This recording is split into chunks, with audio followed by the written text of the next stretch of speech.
Olá, tudo bem? Este é mais um 15 Minutos, podcast de resumo e análise do noticiário aqui da Gazeta do Povo. Hoje a gente vai falar sobre a MP do governo federal que tenta salvar empregos aqui no Brasil, trazer todos os detalhes dessa medida provisória que prevê, entre outras coisas, a possibilidade de suspensão do contrato de trabalho e também de redução de salários e de jornada entre empregador e empregado.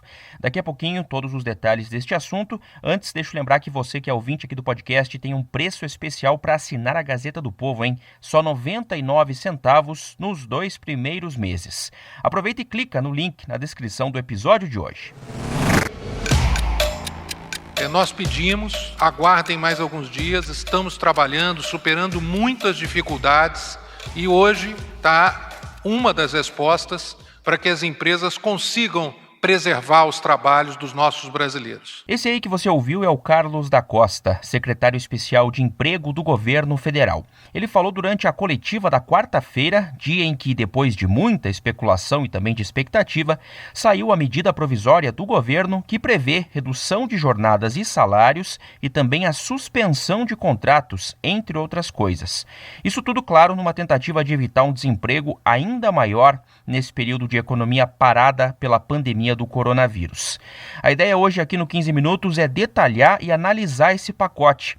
E para isso eu convidei o Fernando Jasper, ele que é editor de economia da Gazeta do Povo. Bom, Jasper, para a gente começar, é um primeiro pacote voltado à tentativa de salvar o emprego formal, né? Porque até agora o que havia eram as medidas voltadas para o trabalho informal. Vamos começar com o principal, né? O que mais chama a atenção nessa MP apresentada na quarta-feira pelo governo? Jasper. Bom, Márcio, chama a atenção primeiro um pouco essa certa demora do governo em tomar essa medida, em oficializar essa medida. Também o vai e vem, né, porque houve uma proposta anteriormente, apresentada na noite de domingo retrasado, apresentada e assinada, né, a medida provisória, depois o governo voltou atrás, então tudo isso foi gerando muita incerteza para trabalhadores formais e para os seus empregadores, né.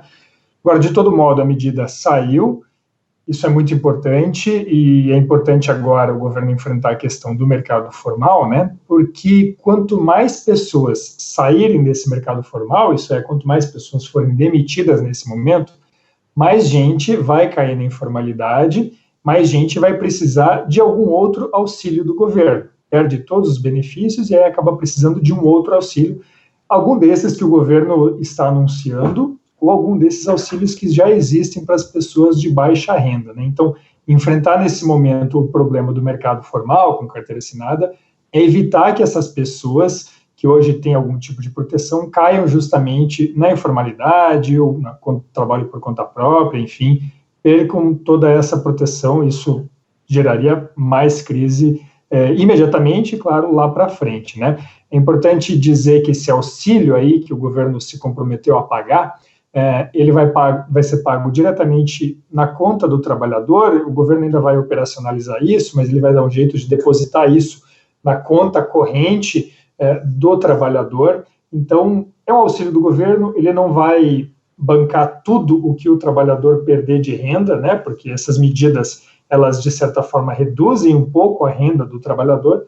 O governo vai dar um complemento que, se não chega a completar todo o salário normal da pessoa, pelo menos aí é uma ajuda nesse momento. É melhor receber esse tipo de auxílio, naturalmente, ele pode ser discutido seu tamanho, etc.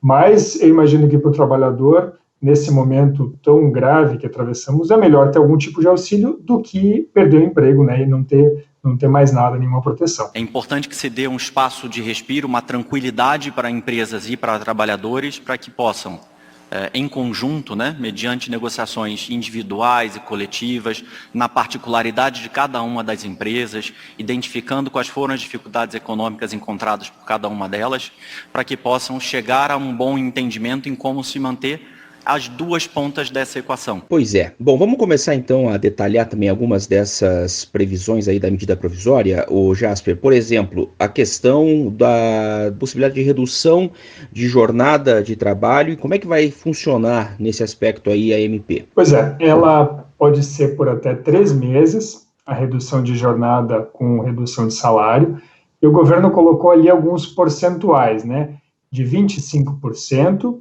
50% ou 70% de redução. Nesse caso, claro, vai depender de um acordo entre a empresa e o empregador. Esse acordo ele pode ser individual, diretamente entre as duas partes, ou coletivo, e aí exige, né, a intermediação do sindicato. A diferença é a seguinte, todos os empregados, independentemente da renda, podem firmar acordo coletivo com as empresas, com intermediação do sindicato, tanto para reduzir a jornada e o salário.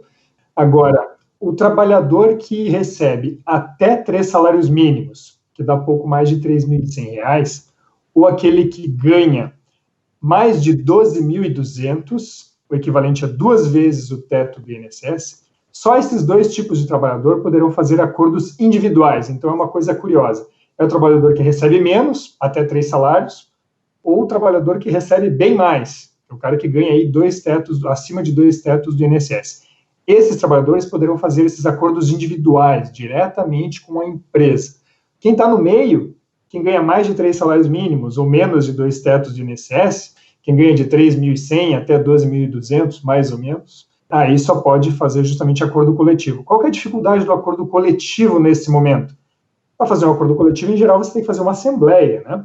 E no momento de coronavírus, de paralisação quase total, de recomendação severa das autoridades para que a gente fique em casa, não é prudente se fazer aí assembleias. Então, o governo tentou facilitar, de alguma forma, esse acordo individual, que hoje a legislação, ela, em geral, exige acordo coletivo. Então, o governo facilitou o acordo individual, mas não é para todo mundo, como eu falei. Bom, Jasper, mas tem um detalhe, né? Nessa questão aí da possibilidade de acordos individuais, que o governo tentou, vamos dizer assim, facilitar, né, alguns acordos, há quem diga que não é tão simples assim para conseguir fazer acordos individuais entre trabalhador e empresa, né? Exatamente, Márcio, porque lá na Constituição, no artigo 7º, fica proibida a redução salarial a menos que esteja previsto em acordo ou convenção coletiva. Acordo é quando é para determinada empresa, convenção é quando é para toda uma categoria de profissionais, né? Em ambos os casos, exigem aí a intermediação de algum sindicato, né? Então, existem algumas decisões recentes do Supremo Tribunal Federal que relativizam um pouco essa necessidade de acordo coletivo com o sindicato no meio. Mas é uma questão polêmica, então alguns advogados aí orientam seus clientes a, se possível, né, os seus clientes empresários, se possível, fechar esse tipo de acordo, seja de redução de jornada e salário, seja de suspensão do contrato, fazer isso por meio de acordo coletivo mesmo, porque depois, se for acordo individual, existe um risco de que isso seja questionado na justiça. Márcio. A partir desse momento, mais da metade dos pleitos trabalhistas das nossas empresas e os principais deles passam a estar resolvidos. Pois é, bom, se for feito acordo aí em qualquer uma das possibilidades para redução de jornada e redução de salário consequente, vai ter uma garantia, uma estabilidade do emprego para o trabalhador por algum período, Jasper? Sim, Márcio, vai ter uma estabilidade. Vai ser da seguinte maneira: essa redução de jornada e salário pode durar até 3 meses. Se durar 3 meses, por exemplo, ele vai ficar estável durante esse período, em que ele vai estar trabalhando menos e recebendo menos, e ele vai ficar estável, depois que terminar isso, pelo período equivalente, mais 3 meses nesse exemplo que eu citei. Então, se a redução de jornada e salário dura 3 meses, ele vai estar estável. Nesses 3 meses, não pode ser demitido. E pelos 3 meses seguintes. Então, ao todo, são 6 meses de estabilidade. Então, essa estabilidade é justamente proporcional ao tempo de redução do salário. Eu até queria dar um exemplo aqui, Márcio, porque é um pouco confusa essa questão da complementação do governo, né? Então, eu tenho aqui exemplo aqui de como é que vai funcionar. Por exemplo, ficou acordada ali uma redução de jornada de 25% e de salário também de 25%. Nesse caso, a empresa vai pagar 25% a menos, né, para o trabalhador, e o governo vai complementar com 25% do seguro-desemprego. Seguro-desemprego, no caso, é uma referência aí na conta, né? Então, por exemplo, o trabalhador hoje ganha R$2.000. Se a jornada dele cair mais, 50%, né? Então, ele vai receber da empresa metade, né, disso aí, que dá aí R$1.000, no caso, e do governo ele vai receber metade do que ele teria direito de seguro-desemprego. Não é R$1.000, é menos. São R$739 nesse caso. Então, esse trabalhador que ganhava 2.000, ele vai receber por mês, na redução, R$1.739. Então, quer dizer, a empresa pagaria metade, se cortar o salário em 50%, e o governo pagaria metade do equivalente do seguro-desemprego, que é menor, né? O seguro-desemprego, ele não cobre todo o salário do trabalhador que perdeu o emprego, né? Hoje ele varia de R$1.045, que é o salário mínimo. Nesse caso aí, quem ganha o salário mínimo tem o seguro-desemprego equivalente, mas o valor máximo do seguro-desemprego hoje é de R$1.813. Se o cara ganha R$3.000, R$5.000, R$10.000 por mês, perdeu o emprego, o seguro-desemprego será no máximo de R$1.813. Então, por isso que essa complementação do governo, ela vai ser proporcionalmente maior para as pessoas que têm remuneração mais baixa, e é importante que elas sejam mais auxiliadas, exatamente, né? E vai ser proporcionalmente menor para quem ganha salários maiores, porque justamente, se o cara ganha R$10.000, o seguro-desemprego dele vai ser no máximo R$1.800. E o governo vai contribuir com uma parte desse seguro-desemprego. Nós estamos aqui preservando mais de 12 milhões de empregos, mais porque não são apenas aqueles que tiveram o seu contrato suspenso, mas também muitos outros que, a partir de uma redução tornada possível por esse programa da carga horária, serão preservados. Mas, além desses, vários outros milhões também vão ser preservados, porque as empresas em que eles trabalham serão preservadas. Bom, a gente falou bastante sobre uma das previsões aí da MP, que é a questão aí da redução de jornada e também de salários. E a possibilidade de suspensão, então, do contrato do trabalho. O que a MP está prevendo agora? A gente falou algumas coisas já, mas vamos detalhar um pouco mais, Jasper. Depois daquela outra medida provisória meio desastrosa, né, que foi apresentada na semana passada e depois retirada. Nessa suspensão do contrato de trabalho, o trabalhador não vai trabalhar um pouco menos ou muito menos do que vinha trabalhando. Ele não vai trabalhar nada. Então, suspende o contrato, ele não vai mais ter jornada de trabalho por até 2 meses. Essa é a duração dessa medida, até 2 meses.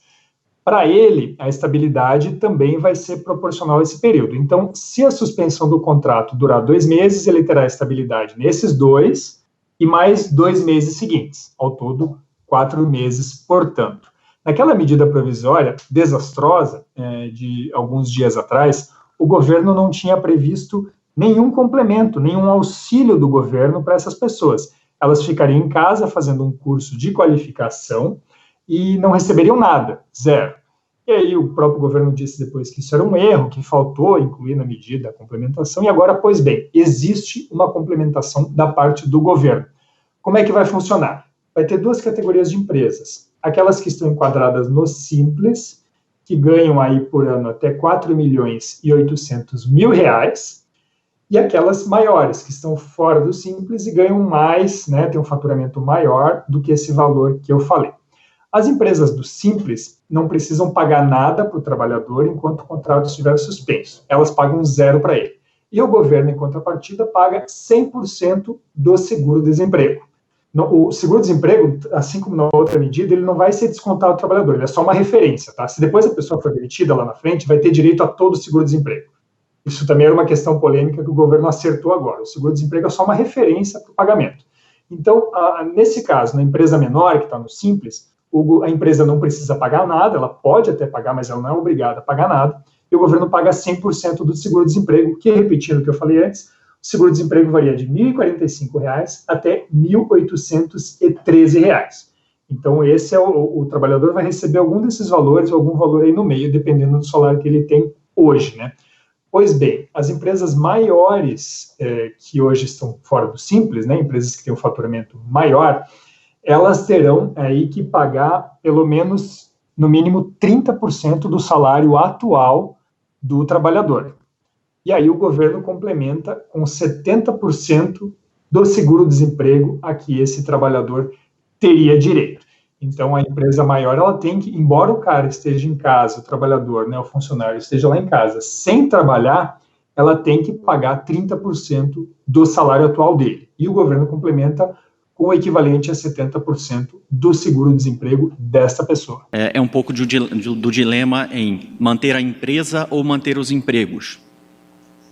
E exatamente nesse dilema que esse programa, tá, que é o maior programa de emprego da história desse país, de proteção do emprego da história do país, tenta auxiliar ou atuar. Para a gente fechar, Jasper, e fazendo uma análise, né? Isso tudo que a gente falou aqui, previsto na MP do governo, voltada à tentativa de manter o trabalho formal, né? Pelo menos de alguma maneira. Será que vai ser suficiente, Jasper? Será que não vai empurrar mais gente para a informalidade? O que a gente pode esperar? Bom, eu acho que ela pode ser suficiente para algumas empresas, mas não tenha dúvida, Márcio, o desemprego ele vai aumentar aí nos próximos meses. Mesmo que o governo tenha oferecido essas possibilidades para as pessoas, para as empresas, aliás, manterem seus empregados, muitas empresas não vão ver vantagem em nenhuma medida, nem na outra. Para elas que estão, né, em situação mais grave, elas já vão ter que demitir, muitas vezes porque elas estão sem receita nenhuma agora, então vão demitir para poder pagar a rescisão, a verba trabalhista lá, vão pagar o que elas ainda têm guardado de dinheiro, né? Então, assim, essas medidas são melhores do que nada, muito melhores do que não haver medida alguma, porque nesse caso a gente veria as empresas realmente demitindo geral. Agora, elas devem ajudar muitas empresas a pensarem melhor, porque, assim, demitir o funcionário também tem um custo, que não é só o da verba trabalhista que você tem que pagar, não é só a indenização, né?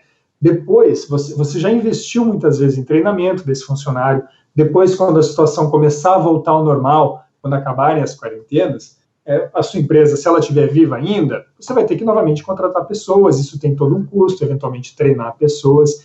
Então, quer dizer, para muitas empresas não é do interesse delas sair demitindo, né?